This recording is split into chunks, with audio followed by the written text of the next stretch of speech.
Olá, queridos, tudo bem? Bem-vindos aí a mais um momento do nosso estudo do livro de Gênesis. Nós hoje vamos avançar no capítulo 3 e talvez hoje a gente entre numa das partes mais tristes da história da humanidade, né? Nós vimos no capítulo 1 e no capítulo 2 do livro de Gênesis a criação e aquele lugar perfeito onde Deus coloca o homem então para habitar e principalmente governar tudo, sendo o homem um intermediário, governando conforme os planos de Deus para ele. Inclusive o próprio Deus então vive com o homem e com a mulher que ele tinha criado num lugar totalmente perfeito, onde tudo funcionava com uma plena harmonia, tudo era feito conforme o plano original de Deus. Um lugar luxuoso, um lugar com plena comunhão, com plena harmonia.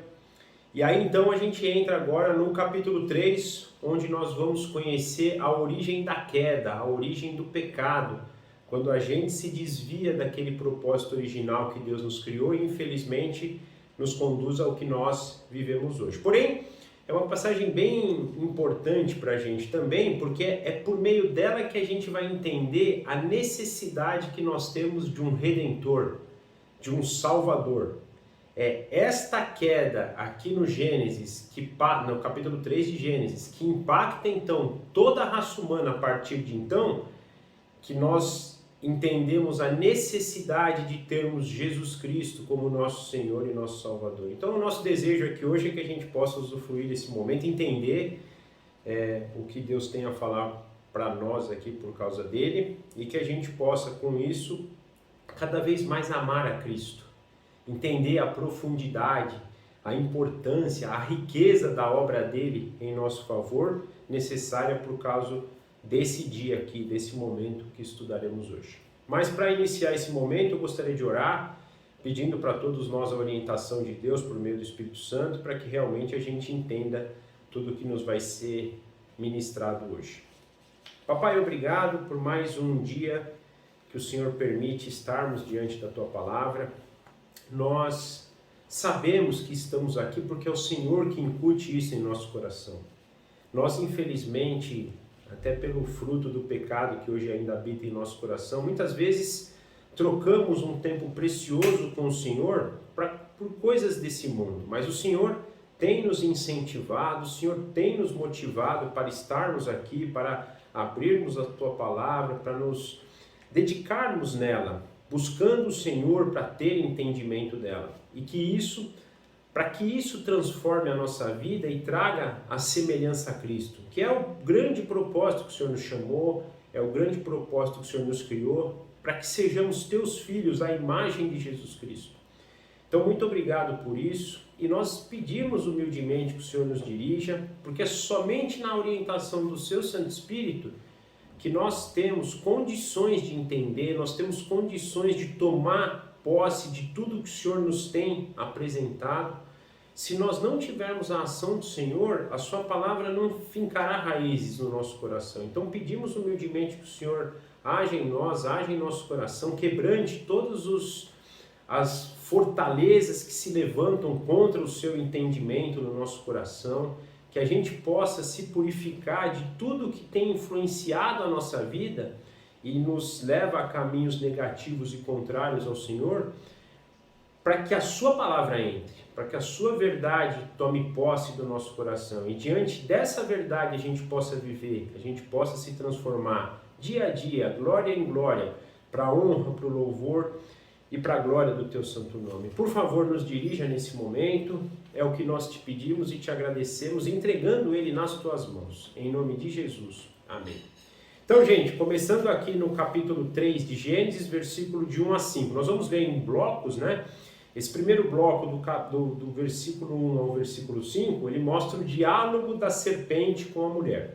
Então, a mulher vivia com o seu marido no estado de perfeição, lá no jardim do Éden, mas em dado momento, a serpente se aproxima da mulher e eles têm esse diálogo. Então, Gênesis 3, versículo 1. Ora, a serpente era o mais astuto de todos os animais selvagens que o Senhor Deus tinha feito. E ela perguntou à mulher: foi isto mesmo que Deus disse? não comam de nenhum fruto das árvores do jardim? Respondeu a mulher à serpente, podemos comer do fruto das árvores do jardim, mas Deus disse, não comam do fruto da árvore que está no meio do jardim, nem toquem nele, do contrário, vocês morrerão. Disse a serpente à mulher, certamente não morrerão. Deus sabe que no dia que dele comerem, seus olhos se abrirão, e vocês serão como Deus, conhecedores do bem e do mal. Então aqui até o versículo 5, a palavra de Deus, nós começamos essa passagem no versículo 1 entendendo a serpente. Quem é a serpente? Aqui ele representa por um animal, dizendo que é um animal astuto. Na verdade, era o mais astuto de todos os animais selvagens, mas nós sabemos que a serpente, na verdade, é Satanás, né? Algumas passagens bíblicas nos comprovam isso. Por exemplo, Apocalipse 22, Apocalipse capítulo 20, versículo 2. Ele prendeu o dragão, a antiga serpente, que é o diabo, Satanás, e o acorrentou por 1000 anos. Então essa passagem nos mostra quem era a serpente. Era, na verdade, Satanás agindo por este animal. E é o enganador, é aquele que enganava. Eu até coloquei aqui uma passagem, estava meditando sobre esse trecho de Apocalipse 20, eu achei algo interessante, né? Apocalipse 20, 10 nos diz, o diabo que as enganava foi lançado no lago de fogo que arde com enxofre, onde já haviam sido lançados a besta e o falso profeta. Eles serão atormentados dia e noite para todo sempre. Aqui, nos mostrando, ele falava que o diabo que as enganava era naquele contexto de Apocalipse 19, daquela grande batalha que ele estava falando, mas na verdade,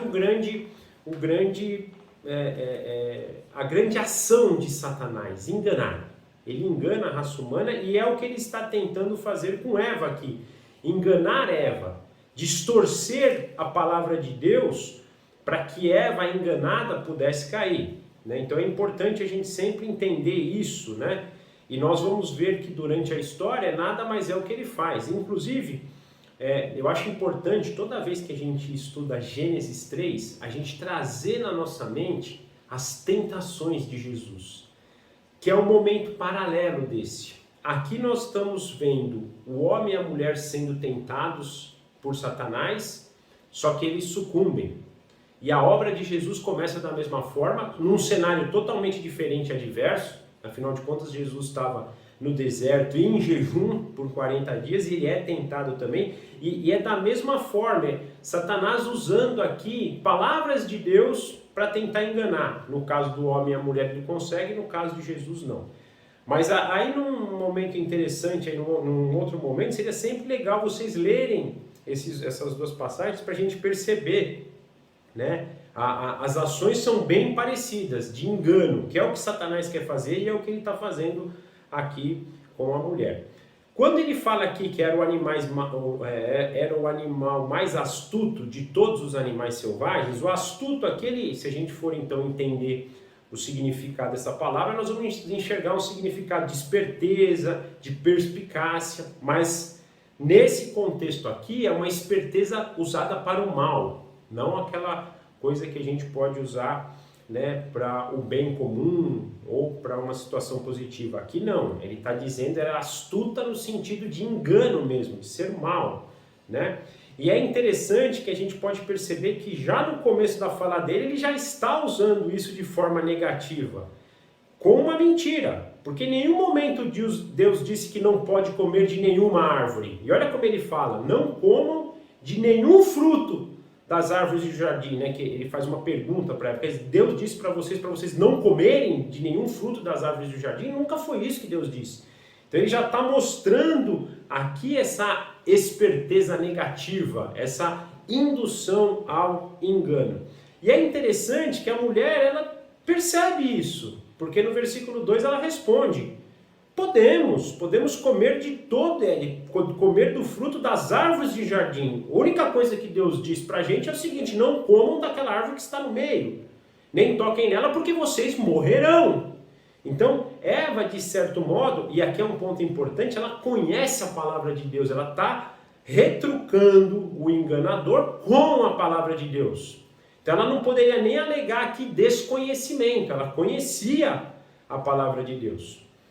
E ela retruca. E a serpente, mais uma vez, mentindo, enganando, fala: não, certamente vocês não morrerão. Ela dá aqui mais uma prova da mentira, da oposição àquilo que Deus disse. Mais uma vez, aqui já é até um dado mais importante, porque na outra vez ela tentou distorcer a palavra de Deus, né? Dizendo: não comam de nenhum fruto da árvore do jardim. Aqui não, ela já está indo contrária à palavra de Deus. Deus disse que você vai morrer, e Satanás está dizendo: certamente vocês não morrerão. E aí ele complementa ainda: Deus sabe que no dia que vocês comerem, vocês terão os olhos abertos e vocês serão como Deus, conhecedores do bem e do mal. E aqui ele nos mostra algo importante. A gente vai saber lá nos profetas que o grande erro, a grande queda de Satanás vem disso, né? Quando ele quer ser igual a Deus. Ele está agindo da mesma forma, ele está induzindo Eva a agir da mesma forma que ele agiu, aguçando Eva para ser alguém igual a Deus. Importante para a gente aqui é algo que a gente precisa trazer sempre à mente. Deus nos fez a imagem e semelhança dele. Na verdade, Deus nos fez a sua imagem conforme a sua semelhança. Eu já disse algumas vezes para vocês e vou reafirmar o que eu tenho em meu coração. Se a gente quer conhecer a glória de Deus, nós devemos buscar a pureza de coração, para que por meio da pureza Deus se revele por nós. É o que ele fez com Cristo. Como é que Deus se revelou para a raça humana? Ele encarnou em Cristo, e Cristo, agindo por meio do Espírito Santo em plenitude, agiu como Deus. Ele agia conforme ele viu o Pai agir. Então ele revelou a glória de Deus por nós em Cristo. E essa glória foi revelada na plenitude do Espírito Santo. Então, se quando a gente vive assim, naturalmente a gente já cumpriu esse propósito de ser a imagem de Deus, né?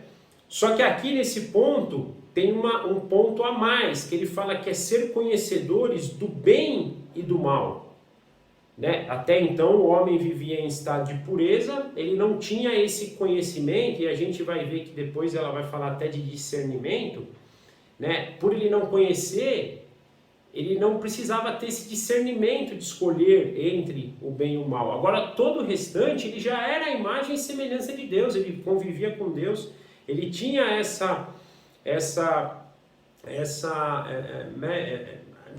ele era, na verdade, até designado por Deus para reinar sobre toda a criação. Deus submeteu toda a criação para eles. A única coisa que faltava era esse conhecimento do bem e do mal, que era um conhecimento que não lhes foi dado por eles não ter discernimento. E a gente vai ver durante toda a história bíblica que o homem não tem discernimento. O homem vai escolher o mal. Se a gente olhar para Romanos, a gente vê isso. Não dá, não tem como. Paulo, né, uma pessoa que foi usada por Deus, pleno no Espírito, falou: o bem que eu quero fazer, esse eu não faço, mas o mal que eu não quero, esse eu faço abundância. Isso nos mostra que nós não temos, até hoje nós não temos esse discernimento. Nós buscamos o mal, nós desejamos o mal.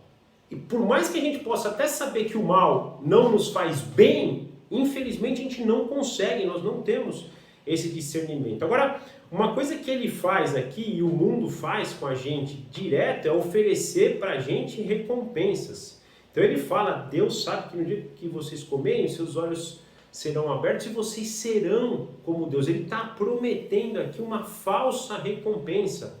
E é o que o pecado faz com a gente. O pecado está sempre nos dando falsos prazeres, falsas recompensas, coisas que num primeiro momento podem ser agradáveis, mas que no final trarão consequências enormes. Então quando eu peco, eu posso me satisfazer por um dado momento, mas em outro momento aquilo vai produzir mal, vai produzir consequências. E ele usa disso: vocês vão ser como Deus. E Eva, né, então tentando ela, a gente vai ver que ela vai cair, assim como Adão, cai nessa recompensa, né? Ela acha isso interessante. Então, esse primeiro diálogo aqui pra gente, ele nos traz algumas coisas bem importantes que a gente deve tomar cuidado, né? Eu acho que a primeira delas, o que a gente tem ouvido aí no mundo e a gente tem dado atenção, principalmente aquilo que a gente sabe que é contrário à palavra de Deus.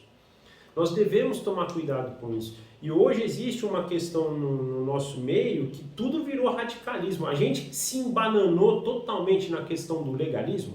E o legalismo, gente, não é a questão de eu agir 100% como está a Bíblia. É eu agir 100% como está a Bíblia querendo ter o favor de Deus. Isso é legalismo.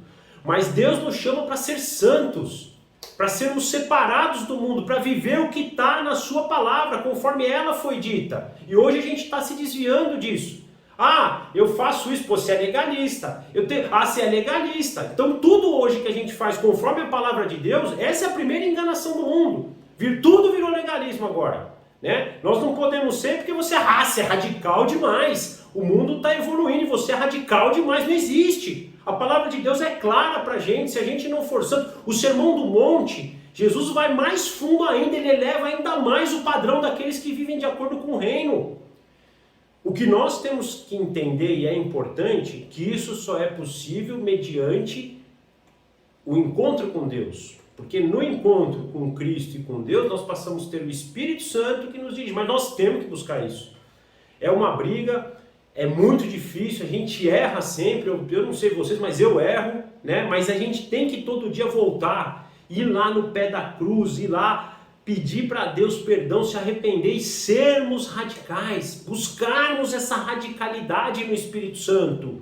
Para vivermos conforme a palavra de Deus e não sendo enganado toda hora. Ah, não é bem assim não, vocês não vão morrer não, pode comer, tá tudo certinho.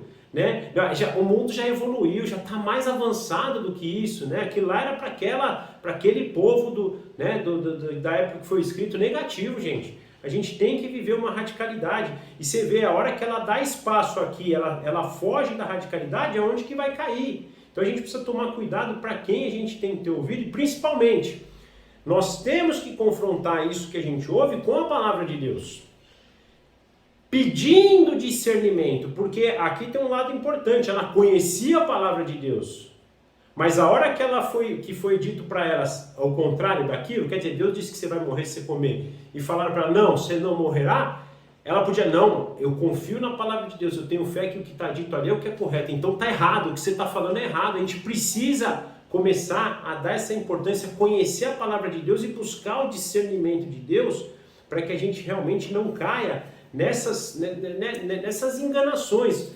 Às vezes a gente fica muito preocupado com as pessoas não ditas cristãs, mas existem muitos sofismas que a gente chama no mundo cristão, que são sofismas, são coisas que parecem verdade, que fazem sentido, que a gente lê, não faz sentido isso, mas na verdade são enganações. E a Bíblia hoje, a gente perdeu um pouco esse histórico, a gente vê muita distorção bíblica, porque as pessoas deixaram de pensar na Bíblia como um todo. E eles pensam naquilo que agrada. Então eu tenho certas convicções, eu quero fazer prevalecer a minha convicção, eu vou lá e pego trechos da Bíblia que me agradam, que formam uma resposta para a minha convicção e fujo da verdade. E a gente também precisa tomar cuidado com isso, né? Até nessas pessoas, e aí para isso não tem jeito, gente, é relacionamento pessoal com Deus, individual, vai ter o relacionamento coletivo também, é importantíssimo, Deus nos chama para viver em comunhão, mas nós temos que desenvolver um relacionamento diário. Deus precisa nos visitar, como visitava Ele todos os dias, e a gente, quando tiver dúvida, levar isso para Deus.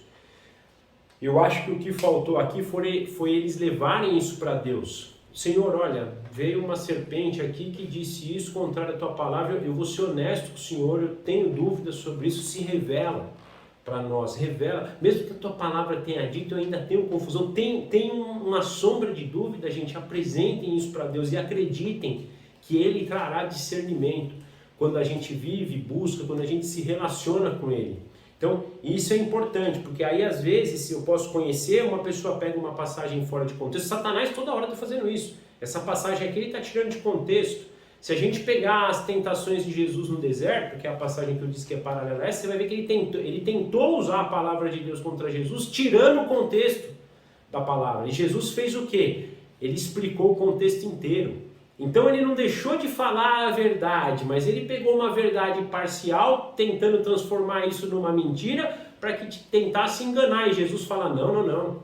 A palavra é completa, a Bíblia é completa. Então você pegou uma parte que sem a outra parte não tem contexto. E a gente precisa entender isso. Então a gente tem que tomar cuidado, né? Se a gente tem realmente, né, buscado a palavra de Deus, buscado o próprio Deus e esse relacionamento com Ele, para a gente fugir dessas mentiras e não ser enganados aqui como era. Então esse primeiro diálogo aqui entre a serpente e a mulher, ela nos mostra essas coisas que são importantes, né? Do versículo 6 ao versículo 8, agora nós vamos entrar então na queda propriamente dito.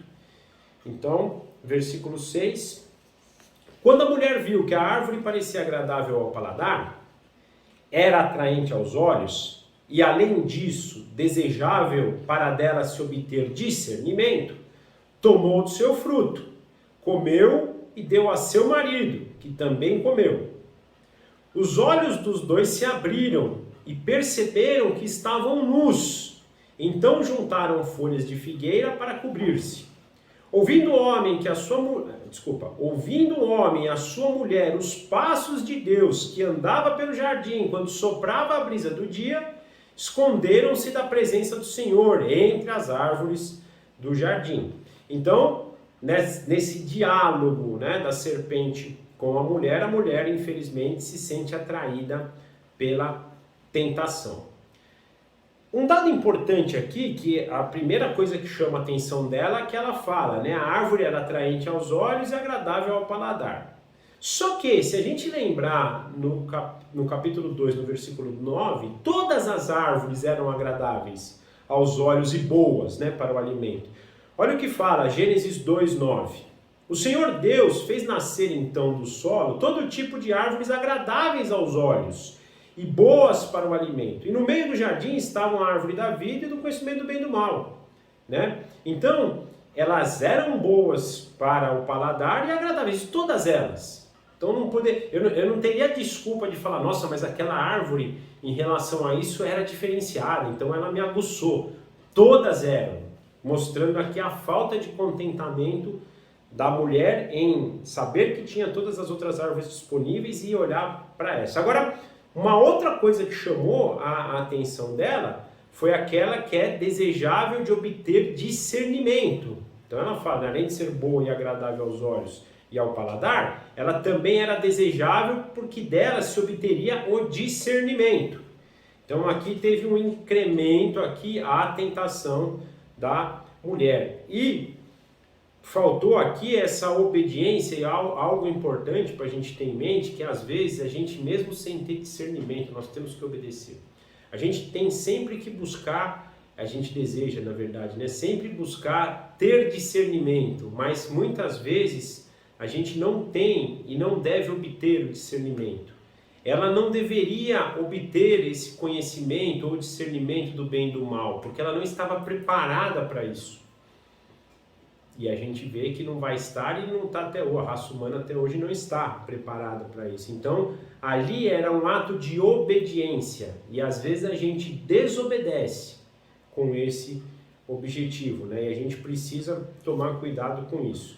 E aí, diante então dessas tentações, ela sucumbe ao pecado, né? E traz consigo Adão também, que toma o fruto também, né? Ela oferece para Adão, ele come também. E aqui eu penso algo importante, né? E a gente vai perceber um dado em Romanos 5, né? Romanos 5,12 nos diz assim: portanto, da mesma forma como o pecado entrou no mundo por um homem e pelo pecado a morte, assim também a morte veio a todos os homens, porque eles pecaram. Esse ponto aqui de Romanos 5, e nós vamos ver no final do capítulo 3, nas consequências de Adão, que é por causa dele que a terra é amaldiçoada, ele é responsável pela entrada no pecado no mundo. E aqui tem um dado importante, que apesar dele ter sucumbido a Eva, e ele deu razão a Eva, eu acho que aqui ele foi muito manipulador. Por quê? Porque ele sabia que se comesse da árvore morreria. Primeiro, ele não intercedeu na situação por Eva para que tirasse ela. E segundo, depois que ela comeu e ela não morreu instantaneamente, eu entendo que ele falou, poxa, então realmente é verdade o que a serpente está dizendo. porque ele não morreu. Mas ele olhou para aquele momento, para aquela situação, e não para o todo, e não para a continuidade da história. E ele vai e come também. E ao comer, o pecado entra no mundo, a maldição entra no mundo, e nós vamos ver as consequências na sequência da passagem aqui, né? Então, ao permitir que eles sucumbissem e comessem da fruta, o estado de pureza deles, né, vai embora. Os seus olhos se abrem, o discernimento do bem e do mal vem, o discernimento não, o conhecimento, né, do bem e do mal vem sobre eles, e eles passam agora a viver esse estado caído. Percebem, no primeiro aspecto disso, eles percebem que estão nus e passam a ter vergonha disso, né? Eles viviam nus ali, não se envergonhavam, agora se envergonham, a ponto de ter que cobrir seus corpos com folhas de figueira. Tamanha é a vergonha que eles passaram a ter ali, né? E isso nos mostra algo importante, o sinal da impureza. Gente, o fato hoje da gente viver cobertos deve ser algo que a gente olha e fala, a nossa impureza. Nós temos que viver hoje vestidos porque somos impuros e temos vergonha dessa impureza.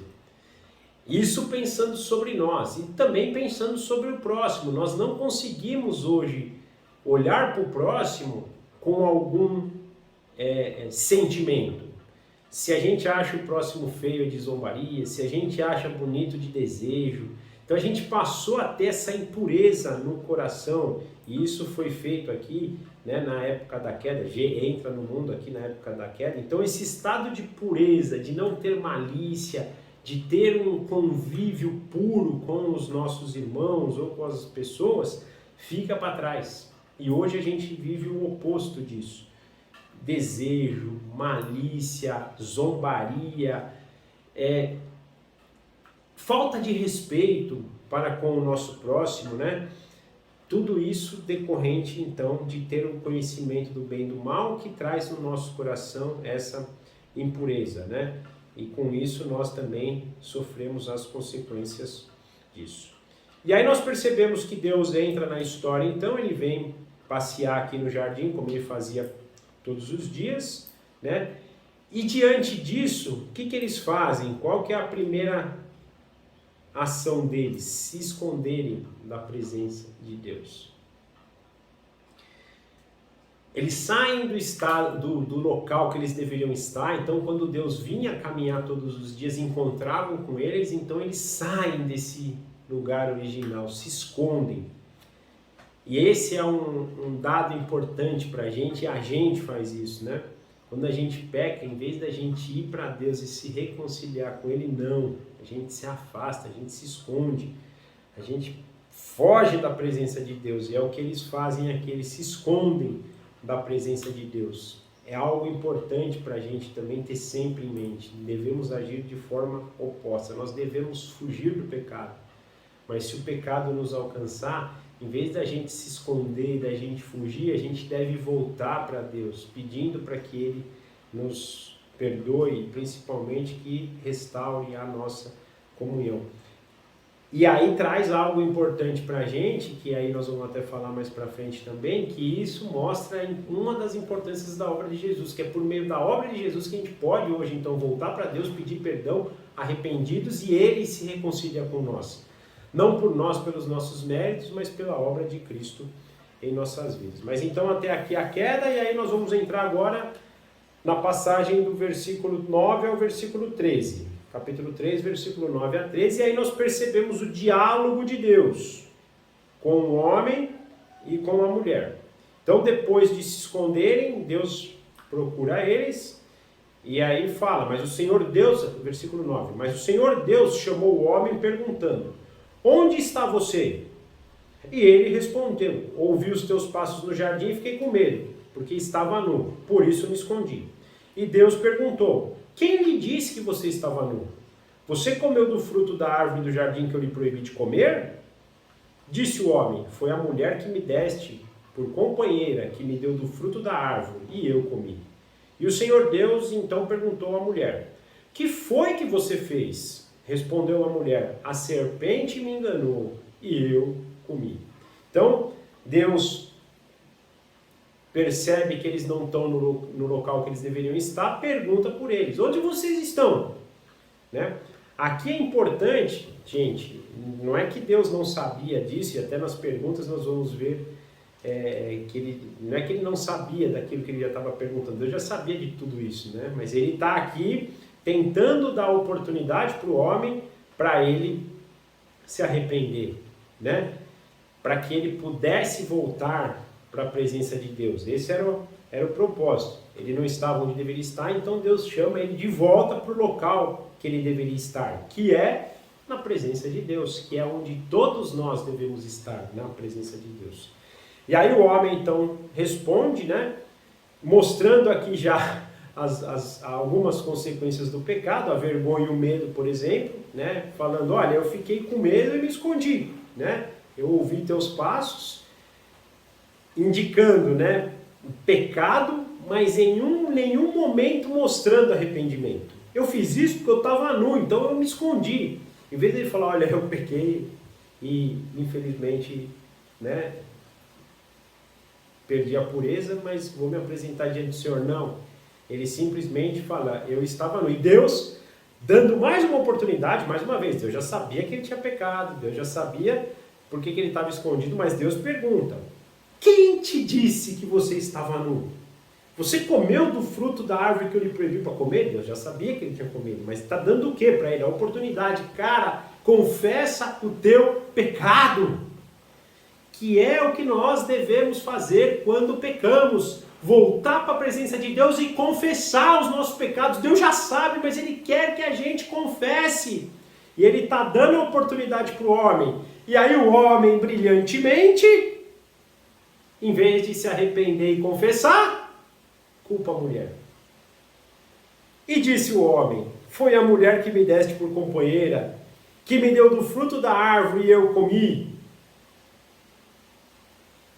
Olha, oportunidade atrás de oportunidade. E em vez da gente se apresentar diante de Deus, confessar os nossos pecados, não, a gente acusa. Eu estou falando a gente, porque eu devia estar falando a pessoa de Adão. Mas a gente não pode esquecer que Adão é o nosso representante. Então, se fosse Fabrício, se fosse qualquer um de nós, era a mesma situação. Inclusive, Adão significa a raça humana, humano, né? O ser humano. Por isso, somos nós ali. É uma representação e é uma ação de Adão, mas ele era o nosso representante. Então, qualquer um de nós faríamos isso.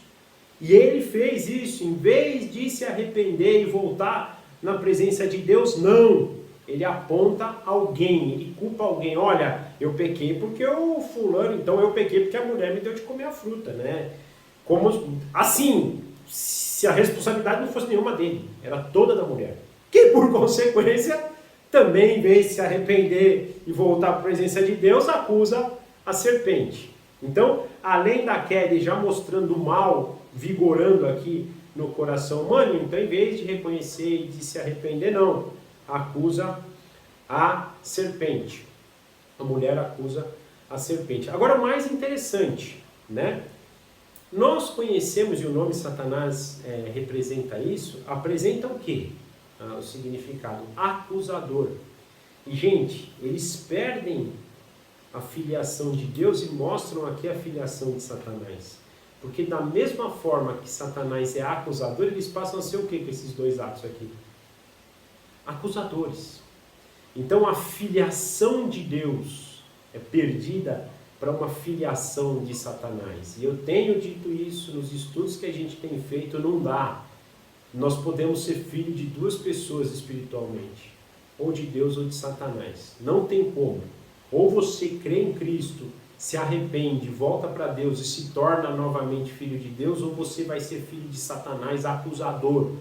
Você, nós, todos nós, né? Eu também, todos nós. Então essa passagem nos mostra aqui o rompimento da filiação e da pureza para o mal e a filiação com Satanás. Os dois passam a ser acusadores, em vez de se arrepender, não. Então, quando nós pecamos, nós temos a oportunidade de agir como filhos de Deus, que são aqueles que reconhecem os seus erros, indiferente do que as pessoas tenham feito para que a gente pudesse cair. mas a gente se apresenta diante de Deus, confessa os nossos pecados e se reconcilia com Ele, ou então a gente age igual Satanás, acusando, não, mas eu pequei porque aquele fulano lá me fez, eu gritei com aquela pessoa porque ela gritou primeiro comigo, eu dei um tapa nela de volta porque ela me bateu primeiro, eu não amei ela porque ela não me amou. É isso, isso é função de acusador, né? De quem? Dos filhos das trevas, dos filhos de Satanás. Então, essa passagem, ela nos traz esse entendimento aqui, essa tristeza de coração, né, gente? Porque, sejamos sinceros, grande parte da nossa vida a gente faz isso, né? E é uma oportunidade para a gente hoje meditar sobre isso e a gente tentar mudar isso na nossa vida. Então, quando errarmos, paremos de olhar para os outros, olhemos para nós, confessemos os nossos pecados na presença de Deus, que é onde nós devemos estar. E aí, reconciliados com Ele, buscando a plenitude do Espírito Santo, possamos caminhar em santidade. Esse é o nosso chamado e que a gente possa ter isso em mente. Avançando, capítulo 3, versículo 14 a 19, aqui nós vemos então os decretos de Deus para a serpente, para a mulher e para o homem, diante desse cenário de queda. Então o Senhor Deus declarou à serpente: já que você fez isso, maldita é você entre todos os rebanhos domésticos e entre todos os animais selvagens. Sobre o seu ventre você rastejará, e o pó comerá todos os dias de sua vida. Porém, inimizade entre você e a mulher, entre a sua descendência e o descendente dela, e este lhe ferirá a cabeça, e você lhe ferirá o calcanhar. A mulher, ele declarou: multiplicarei grandemente o seu sofrimento na gravidez. Com sofrimento você dará luz a filhos. Seu desejo será para o seu marido, e ele a dominará. E ao homem declarou: visto que você deu ouvidos à sua mulher e comeu do fruto da árvore da qual eu lhe ordenara que não comesse, maldita é a terra por sua causa. Com sofrimento você se alimentará dela todos os dias de sua vida. Ela lhe dará espinhos e ervas daninhas, e você terá que alimentar-se das plantas do campo.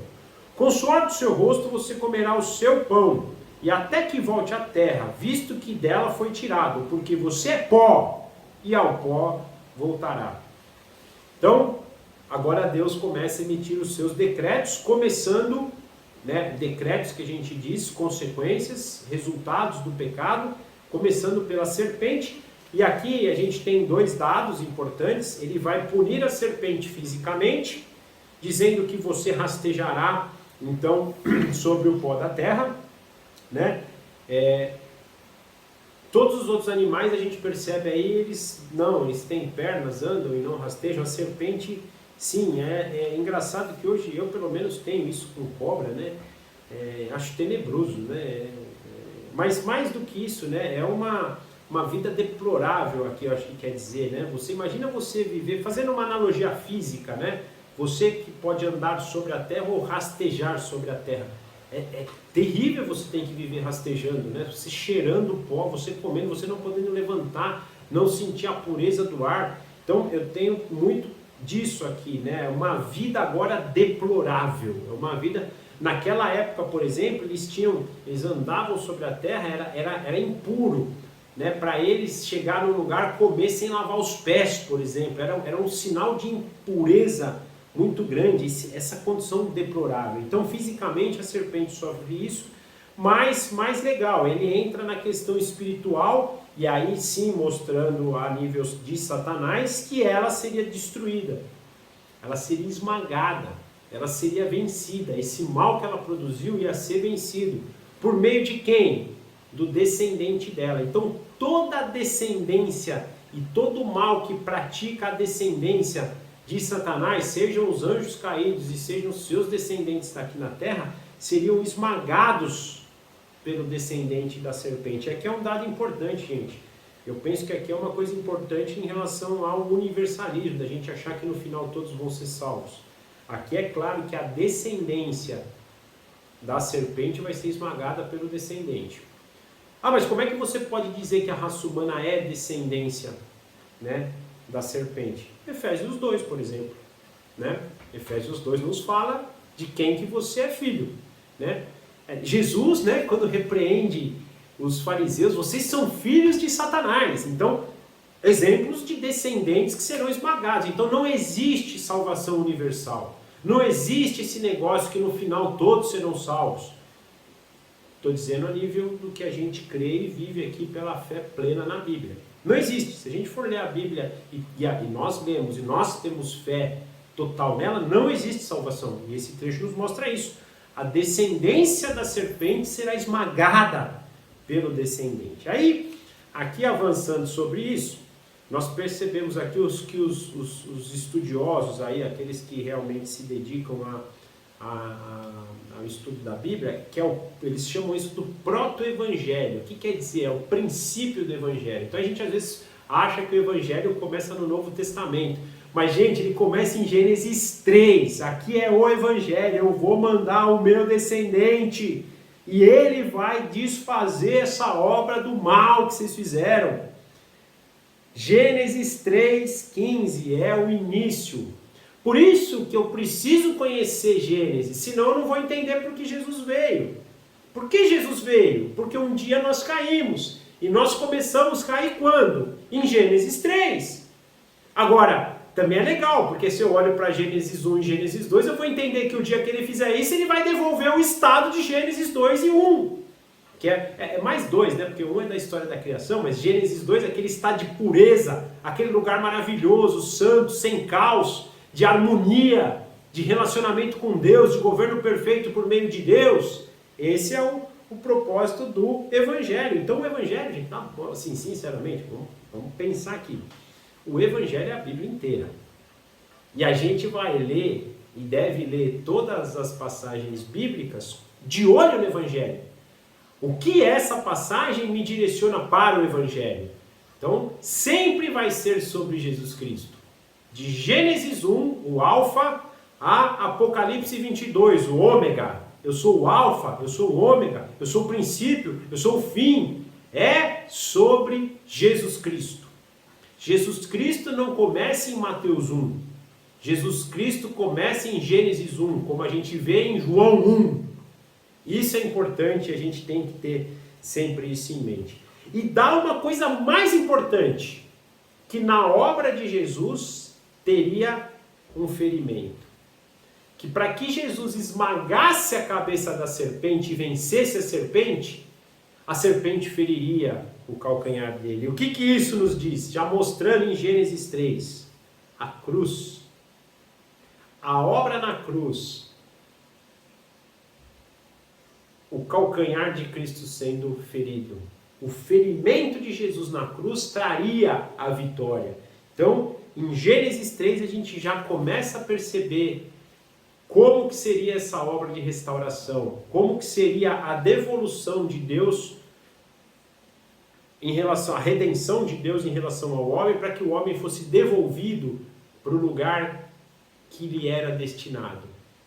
Esse é um dado importante para a gente trazer, então, quando ele fala da serpente. Ele avança, então, no 16 das consequências para a mulher, então, agora vai sofrer, né, como dores de parto, como gravidez, né, e aqui é interessante, né, porque você vê, a maternidade é um dos momentos mais mágicos na vida, né, acho que a mulher, ser mãe é algo, a mulher deseja isso, né, só que para ela ter este desejo completa, ela vai sofrer a gravidez, ela vai sofrer as dores de parto. E é parecido com o que aconteceu com Cristo, é acontecido o que a gente vê que vai acontecer no fim dos tempos. Para a maravilha da restauração, há sofrimento. Então, penso até que é uma consequência. Para a mulher entender, a sua ação trouxe essa consequência e por isso você também sofre dessa consequência. Que para algo bom que acontece na tua vida, que é a maternidade, você vai sofrer. Né? E Cristo, para restaurar todas as coisas, teve que sofrer. A gente sabe que o sofrimento dele foi tenebroso. Né? E aí nós percebemos também aqui, aquele relacionamento harmonioso agora passa a ser um relacionamento tenso e caótico. O homem e a mulher viviam um relacionamento pleno. Agora, o homem e a mulher passam a ser, não digo inimigos, mas, né, eles vivem um relacionamento caótico. E aqui eu penso até mais do que só o homem e a mulher, nós hoje como seres humanos, que tínhamos sido criados e viveríamos em plena comunhão, em plena harmonia se não tivéssemos caído, passamos a viver esse sentimento caótico, né? Ele fala que seu desejo será para o seu marido e ele a dominará. Isso está falando propriamente dito do casamento, mas se a gente for pensar, isso acontece na sociedade como um todo hoje, né? Patrões empregados, servos e senhores e daí por diante. Então houve essa distorção, essa quebra de harmonia e veio o caos no relacionamento humano. Né? Um relacionamento hoje que o marido não cuida da mulher do jeito que deveria cuidar, um relacionamento da mulher não auxiliar o marido do jeito que ela deveria auxiliar, os pais não educam os filhos corretamente no caminho do Senhor, os filhos não respeitam o pai no Senhor, os servos não servem seus senhores da forma correta, os senhores não cuidam dos seus servos da forma correta, ou seja, o caos no relacionamento humano, representado aqui no relacionamento do homem e a mulher, o machismo e o feminismo, dois sentimentos, dois movimentos totalmente contrários à verdade de Deus entram no mundo, começando pelo machismo e na consequência do machismo o feminismo, duas coisas que não deveriam existir, né? Tudo isso consequência da queda, e isso deve também nos direcionar para pensar a respeito disso. E principalmente que no dia que tudo for restaurado, tudo isso vai ser jogado fora. E a gente vai restabelecer a harmonia, a comunhão, a felicidade, o suporte de uns aos outros. Não é à toa que a gente vê nas cartas e no Novo Testamento como um todo, suportem uns aos outros, que é o contrário do que acontece aqui, né? 17, o homem agora falamos das consequências da mulher, a do homem agora. O homem traz maldição sobre toda a terra. Gente, a natureza é amaldiçoada. Romanos fala que a natureza geme, aguardando a restauração de todas as coisas, a redenção do homem para que tudo seja resgatado. Porque o homem trouxe maldição e traz maldição todos os dias para a terra. Desde Gênesis 3 até hoje, nós trazemos todos os dias, nós fazemos mal, nós não cultivamos, nós exploramos a natureza.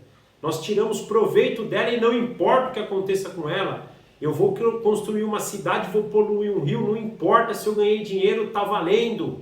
Se eu tive sucesso naquilo que eu fiz, está valendo. Não importa que eu vou poluir aquele rio, que eu vou desmatar um lugar que pode trazer, né, consequências para a respiração, para essas coisas, que eu vou explorar os minerais da terra sem que isso traga. Não importa. Se eu tiver benefício, se eu tiver sucesso naquilo que eu faço é maldição. Maldição do pecado, da queda, que nós trouxemos, né, para a terra sobre isso, né? O relacionamento ainda, né, que também o homem traz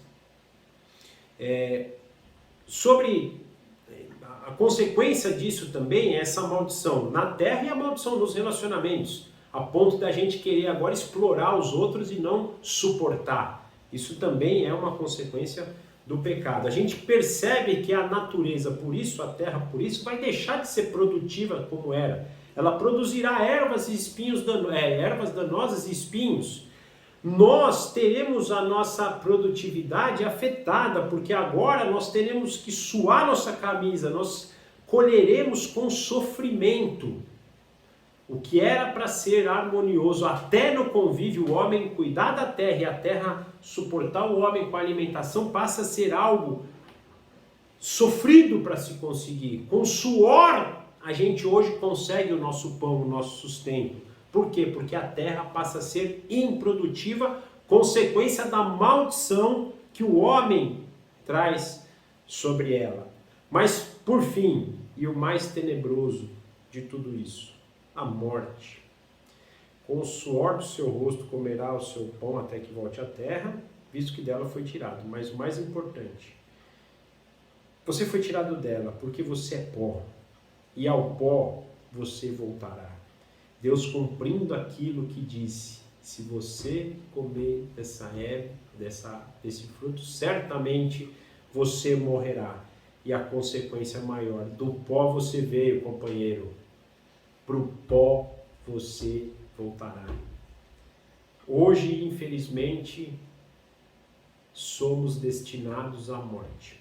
Felizes, porque em Cristo, apesar dessa morte, passamos a ser vivos espiritualmente e seremos restaurados e regenerados no final de todas as coisas. Mas por esse corpo passaremos pela morte, como consequência do nosso pecado, que entra então em Adão, que por causa disso passa a ter como a morte. E as consequências em relação ao convívio com Deus. Gênesis 3, de 20 a 24.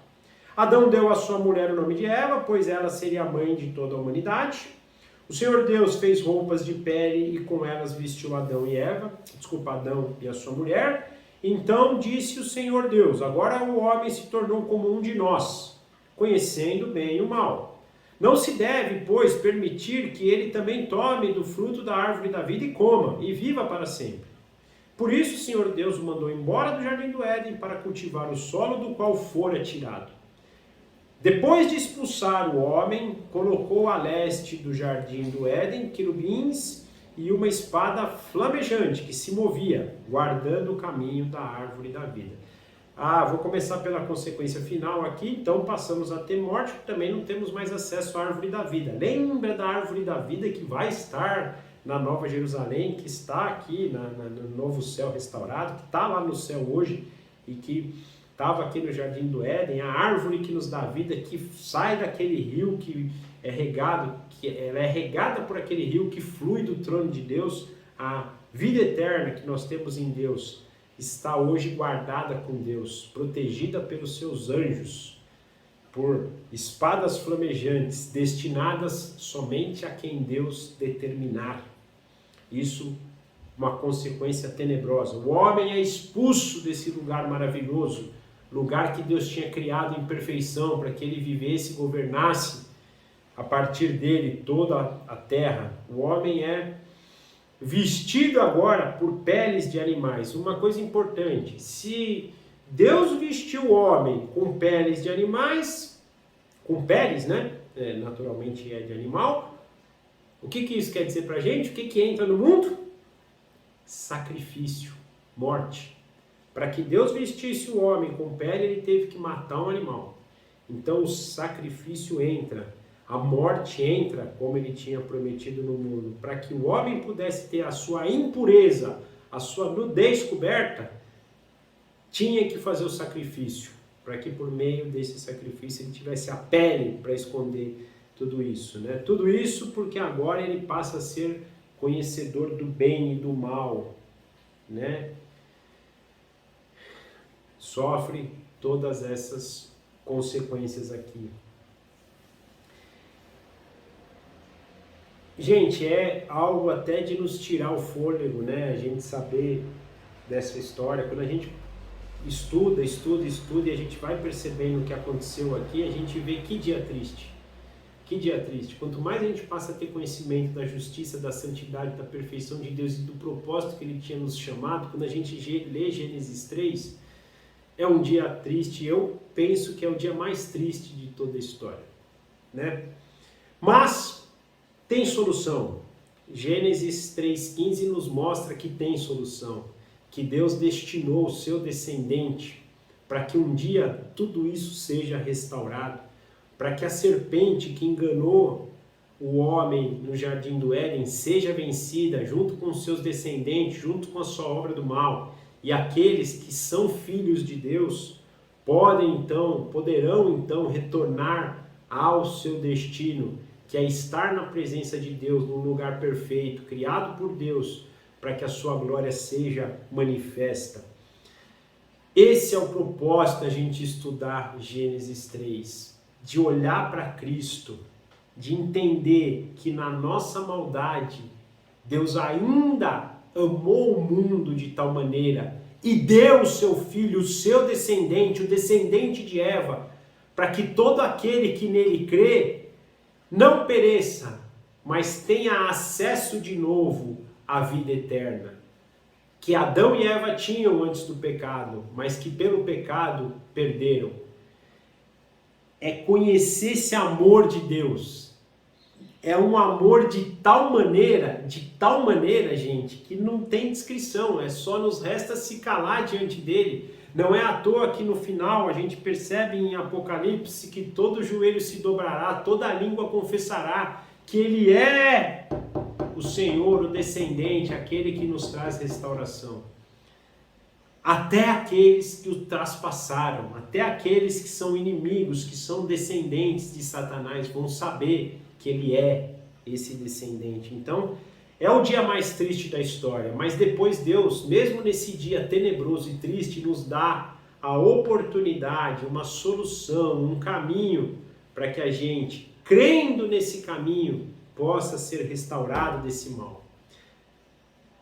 Deixe de ser filhos de Satanás e passemos a ser filhos de Deus. De sermos descendentes desse primeiro representante, Adão, que pecou, falhou, trouxe a morte e contaminou toda a sua descendência, e passamos a ser filhos e representados por aquele novo Adão, que no Éden, que no deserto, mesmo diante de todas as dificuldades, foi provado da mesma forma que Adão e Eva, de forma até mais incisiva, mas obedeceu. E ainda indo mais à frente, obedeceu até a morte de cruz, que era mais humilhante naquele momento. Tudo isso para que nós pudéssemos ser restaurados. Que isso crie raízes no nosso coração, que nós possamos realmente conhecer cada vez mais dessa verdade, cada vez mais do Evangelho, tomar posse disso, viver a verdade. Se pecarmos, reconheçamos os nossos pecados, não fujamos da presença de Deus, pelo contrário, busquemos Ele de todo o nosso coração, se arrependendo e se reconciliando com Ele, para que possamos caminhar na verdade, na justiça e naquilo para que Deus nos chamou. Amém? Espero que vocês tenham gostado, foi isso por hoje, e a semana que vem então nós nos encontramos de novo aí para continuar o nosso estudo no livro de Gênesis. Eu vou orar então terminando, e aí a gente então finaliza esse momento. Papai, muito obrigado por sua palavra. Às vezes a gente fica até sem saber, né, o que pensar, o que dizer, mas uma coisa é maravilhosa, o Senhor em nenhum momento deseja que nós não estejamos na sua presença. O Senhor sempre está aonde deve estar, nós que fugimos do lugar que nós deveríamos estar. Então, primeiro pedido hoje que nós fazemos aqui, nos traga a sua presença, nos faça sair da moita, de estarmos escondidos e nos apresentemos diante do Senhor. Nos faça arrepender dos nossos pecados e viver de novo, restabelecer de novo a comunhão com o Senhor. Obrigado, porque aqui nós já percebemos a sua provisão, a redenção que o Senhor nos dá por meio do seu descendente, do descendente da mulher aqui. Muito obrigado, porque o Senhor permitiu que mesmo diante do erro nós pudéssemos ter uma nova chance, que nós possamos tomar posse dessa chance, que nós possamos cada vez mais viver sobre essa verdade, que o seu Espírito venha sobre nós, que é por intermédio dele que nós conseguimos ter esse entendimento e a gente possa louvar o Senhor por isso. Obrigado por tamanho amor, obrigado por o Senhor não desistir de nós e não nos entregar para aquilo que nos era destinado eternamente. Nos dirija pelos teus caminhos, na tua verdade, na tua vontade, e que a nossa esperança se fortaleça sobre isso. Pedimos por essa semana também, que possamos ter uma semana na tua presença, uma semana agindo de forma santa, agindo de forma que agrade ao Senhor. No momento que pecarmos, que nós possamos voltar ao Senhor arrependidos, pedindo perdão e restabelecendo a comunhão. Que nós tenhamos saúde, paz, comunhão, entendimento, e que no sábado que vem possamos estar juntos de novo para nos debruçarmos diante da Tua Palavra. Nós entregamos a nossa vida nas Tuas mãos, consagramos ela ao Senhor e nós oramos, agradecidos em nome do nosso Senhor Jesus Cristo. Amém. Tchau, gente. Obrigado. Até a semana que vem. Forte abraço.